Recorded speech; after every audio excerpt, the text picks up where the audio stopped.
Okay, let's talk about something I think a lot of us deal with. That feeling of your brain just getting stuck in a loop. We're going to dive into why that happens, and I promise you, by the end of this, you're going to look at overthinking in a completely different light. You know that feeling, right? Maybe you're in the shower or trying to fall asleep, and suddenly, bam, you're replaying a conversation from like 3 days ago, picking apart every single word. Or maybe it's something simpler, like spending an eternity trying to decide what to wear, turning a tiny choice into this huge, draining ordeal. And listen, if any of that sounds familiar, here's the most important thing I'm going to say today. There is absolutely nothing wrong with you. Your brain isn't broken, it's just, well, it's doing exactly what it learned to do. It's running a program. And today, we're going to take a look at that program together. So to really get a handle on how this all plays out, let's start with something I call the familiar spiral. It's exactly what it sounds like. So let's talk about a fictional case, but one that's based on so many real stories. We'll call her Sarah. And Sarah is smart, she's kind, she's incredibly thoughtful, but she's completely trapped in these decision-making spirals. I mean, we're talking about spending maybe 40 minutes just trying to choose a restaurant.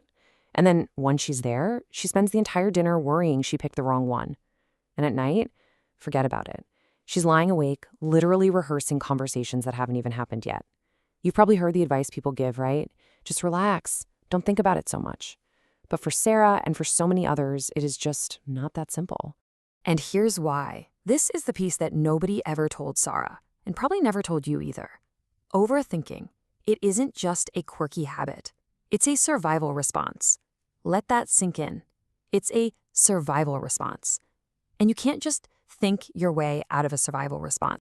See how that just reframes the whole thing? Suddenly, it's not some personal flaw, it's a misunderstood survival skill.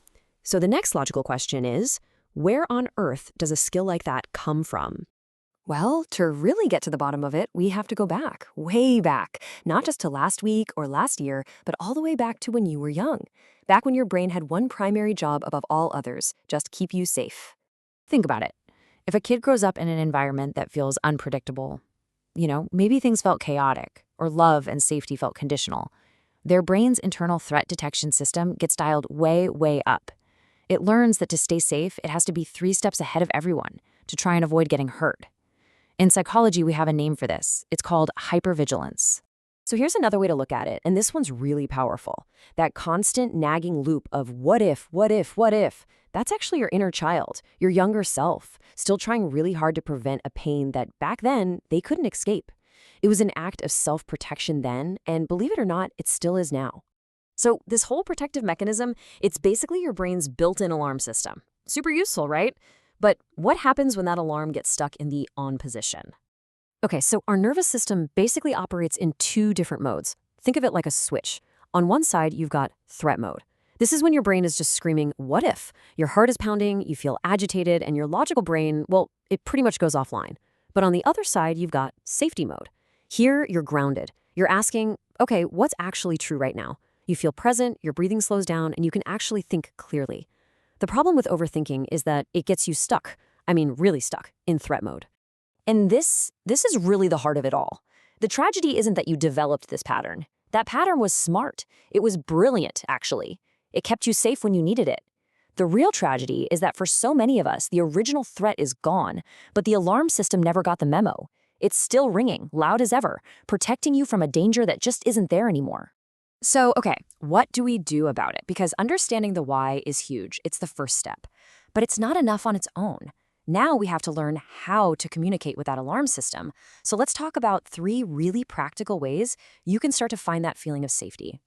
All right, technique number 1, name what's happening. The moment you feel that spiral starting to churn, your first instinct might be to fight it.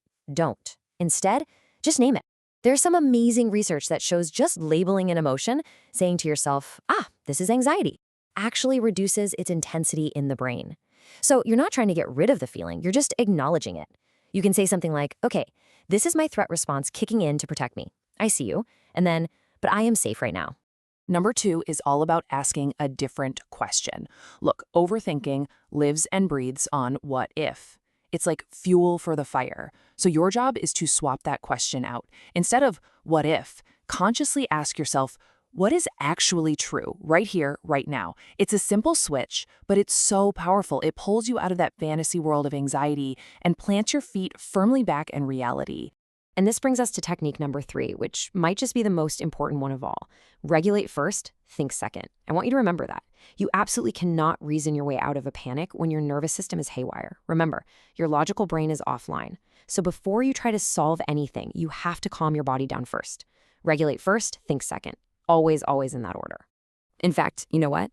Let's just try it right now. Just one single breath. It sounds almost too simple to work, but it does. So wherever you are, just take a nice, steady breath in through your nose, feel your chest expand, and now a longer, slower exhale through your mouth. Try to make the exhale noticeably longer than the inhale. See? That long, slow exhale? That is a direct message to your nervous system. It's like flipping a switch. It activates the part of your body that says, hey, we're safe. You can relax. So you see, none of this is about fighting your own mind. It's not a battle. It's about finally giving it permission to rest. And I really want you to hear this next part. If you've ever been told you're too sensitive or you think too much, please listen. You are not too sensitive. You are a person whose nervous system learned at a very young age that paying attention to everything was the price you had to pay just to be okay. It wasn't a flaw, it was a skill you needed. So healing, real healing, isn't about trying to strong-arm your brain into thinking less. It's a much gentler process. It's about patiently teaching your whole body, your entire nervous system, that the war is over. It's safe now. You're allowed to rest. You're allowed to stand down. So the question I want to leave you with isn't, how do I stop overthinking? That's the wrong question. The real question is, how can I, little by little, teach my nervous system that it's finally allowed to rest? So think about that. What's one small, gentle thing you can do today to begin that conversation with your body?